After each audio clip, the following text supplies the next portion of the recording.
ನಮಸ್ಕಾರ ರೈತ ಬಾಂಧವರಿಗೆ, ನಾನು ವಸಂತವನ್ನ ಕಟ್ಟಿ ಅಲ್ಲಿ ಇಂಡಿ ತಾಲೂಕು ಜವರ ಗ್ರಾಮದಲ್ಲಿ ಒಂದು ರೈತರ ಹೊಲಕ್ಕೆ ನಾನು ಇವತ್ತು ಬಂದಿದ್ದೀನಿ.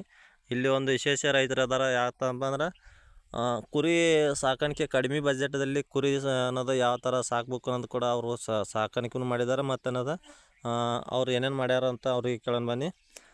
ರೈತರಿಗೆ ನಮಸ್ಕಾರ ರೀ. ನಮಸ್ಕಾರ ರೀ. ತಮ್ಮ ಹೆಸರು? ನನ್ನ ಹೆಸರು ಜಗದೀಶ್ ಜಾನಪ್ಪ ಆಗ್ಮಾರೆ, ಊರು ಜೇವರು, ತಾಲೂಕು ಇಂಡಿ, ಜಿಲ್ಲಾ ವಿಜಯಪುರ. ಓಕೆ. ಹಾಂ, ಈಗ ನೀವು ಕುರಿ ಸಾಕಾಣಿಕೆ ಮಾಡಿದ್ರಲ್ಲ, ಕುರಿ ಸಾಕಾಣಿಕೆ ಮಾಡಲು ಎಷ್ಟರದಿಂದ ನಮ್ಮ ಯುವಕರಿಗೆ ಏನು ಹೇಳ್ತೀರಿ ಏನಪ್ಪ ಅಂದ್ರೆ, ಎಷ್ಟರದಿಂದ ಬಜೆಟ್ ಕಡಿಮೆ ಬಜೆಟ್ದಾಗ ರೈತರು ಯಾವ ಥರ ಮಾಡಿದ್ರೆ ಲಾಭದಾಯಕ ಆಗ್ತದೆ ಅನ್ನೋದು? ಫಸ್ಟಿಗೆ ನೋಡ್ರಿ, ಮಿನಿಮಮ್ ಏನಿಲ್ಲ ಅಂದ್ರೂ ಒಂದು ಏಲ್ಕಾದು ಒಂದು 5 ಆಡ ತರೋದು ರೀ. ಹಾಂ ರೀ.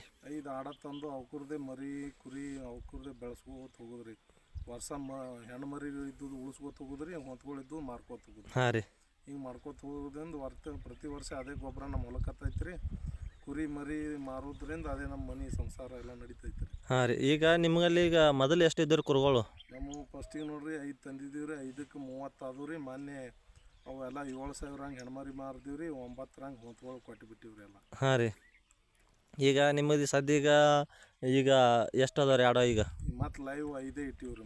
ಮತ್ತು ಲೈವ್ 5 ಇಟ್ರಿ. ಈಗ ಮತ್ತು ಅವಕ್ಕೆ ಮೇವು ಎಲ್ಲ ಏನೇನು ಸಂಗ್ರಹ ಮಾಡ್ಕೊಂಡಿರಿ? ಮೇವು ನೋಡ್ರಿ, ಈಗ ಹಸರು ನೇಪಿಯರ, ರೆಡ್ ನೇಪಿಯರ ಎರಡು ಕೂಡಿ ಒಂದು ಅರ್ಧ ಎಕರೆ 20 ಗುಂಟ ಹಚ್ಚಿದೀವಿ. ಈಗ ಇದೇ ಮೇವು ಹಾಕಿರಂತೇಳಿ ಈಗ ಆಡ ಕಡಿಮೆ ಮಾಡ್ಯಾರ. ಈಗ ಮೇವು ಬರೋಣ ಮತ್ತೆ ಜಾಸ್ತಿ ಬರ್ತಿರ್ತೀವಿ.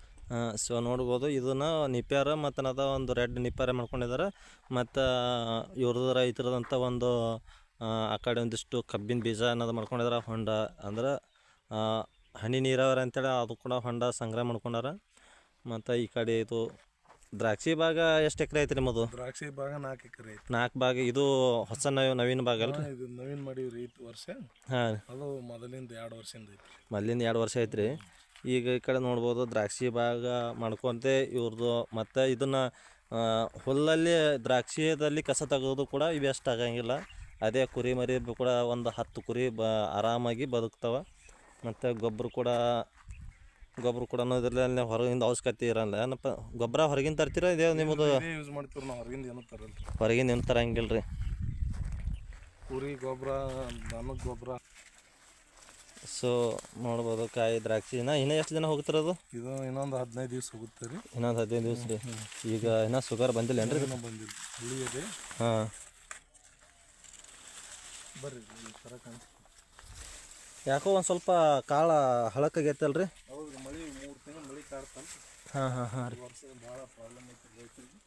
ಹಾಂ,